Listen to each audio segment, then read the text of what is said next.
সবাইকে জানাই শুভ মহা চতুর্থী। রাত 2টোর সময় আমরা আগের দিনের মতো সবাই প্ল্যানিং করে বেরিয়ে গেলাম। সাথে ছিল সৌরভ দা, সৃজিতা, রনি, কুনাল দা, বিকি, রতন আর শ্রেয়া। তারপরে দেখলাম প্রচুর ঠাকুর। আমি লাস্ট 2019 কি 19 20 কি 21-এর লাস্ট বোধহয় ঘুরে ঘুরে ঠাকুর দেখেছি পা ব্যথা করে।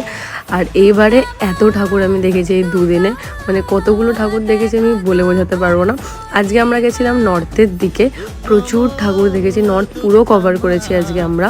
আর এত ভালো করেছে নর্থ সাইডের ঠাকুরগুলো, বাট সেই হিসাবে দেখলাম খুব ফাঁকা ছিল, কেন আমি জানি না। তারপর কিছু মাঝখানে খাওয়া দাওয়া হলো আমাদের টুকটাক। তারপরে এখানে রনি আজকে ফুল অন এন্টারটেনমেন্ট করেছে। ঠাকুর দেখতে দেখতে সকাল হয়ে গেছিলো। লাস্ট আমরা টালা প্রত্যয় ঠাকুরটা দেখতে অসাধারণ হয়েছে। তারপরে চা খেয়ে আমরা বাড়ির দিকে রওনা দিলাম। তো ব্লগটা যদি ভালো লেগে থাকে অবশ্যই লাইক আর সাবস্ক্রাইব। দেখা হচ্ছে নেক্সট।